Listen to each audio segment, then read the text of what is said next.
Welcome back to this week's football capsule on the Italian Serie A by Carolina Morace and match analyst Michele Tossani. As assistant coach, I'm Nicola Williams and translating the episodes into English for everyone to understand. This week we take a look at Torino, and after 25 games, which is one less than others, have 27 points, 28 goals for and 48 goals against. Torino changed their coach on the 23rd match this season. Moreno Longo replaced Walter Mazzari. The formation we see here, the starting 11 who played in the last away match against Napoli, losing 2-1. In this case, Longo played 3-5-2, but the system most used during the season was first 3-4-1-2, but also 3-4-2-1 and 3-5-2. In ball possession, Torino is first in the ranking of dribbling with 31.63 per match and fourth in the position of crosses made with an average of 17.14 per match. In other categories for ball possession, where the team has to improve, shows they are second last in progressive passes with 61. It is considered progressive if the distance before the starting point and the last touch of the player is at least 30 metres closer to the opponent goal if starting and finishing points are in your own half, at least 15 metres closer to the opponent goal if starting and finishing points are in different halves, and at least 10 metres closer to the opponent goal if starting and finishing points are in the opponent's half.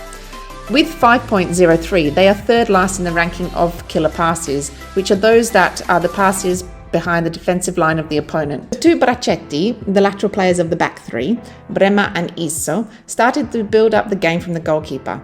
Longo wants few players in the build-up and more players in the offensive zone. Torino build up the game also directly, with the goalkeeper who passes the first pressing line of the opponents. In this case, Sirigu plays directly to Ansaldi.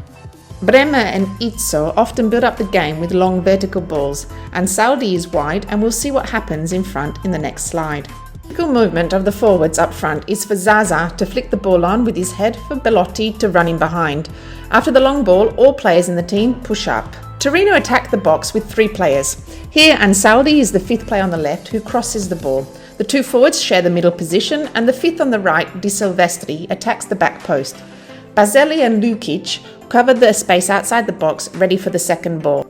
Often, the team looks to switch the ball in the opposite side to create a surprise. In non-ball possession, Torino uses zonal defending. One player marks and the others cover. Here, Ncolo attacks the ball, but with the wrong position of his feet as they're flat.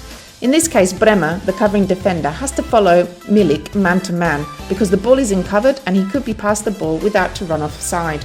Ansaldi, the fifth player on the left, attacks Di Lorenzo, trying to cut the pass to Politano as he's in a 1v2 situation. Di Silvestri, the fifth player on the right, drops in on the far side to compact the line and make four players. The team doesn't attack high, they wait in their half of the field for the offensive pressing and cover the central zone. In terms of the PPDA expressed in passes allowed to the opponents in the first 60 metres, the team is second in the ranking with a total of 202.27. But with Longo, the team press less and allow their opponents to play more. Longo's team allowed 5 more passes of Mazzari's team. One of the most effective players is the Argentinian Ansaldi, second in the ranking for crosses in Serie A with an average of 6.36 crosses per match, behind Condreva, who is first. In dribbling, he is in third position with 8.6 average per match after Boga and Ilicic. For sure, Torino has to start the final part of this tournament in a different way.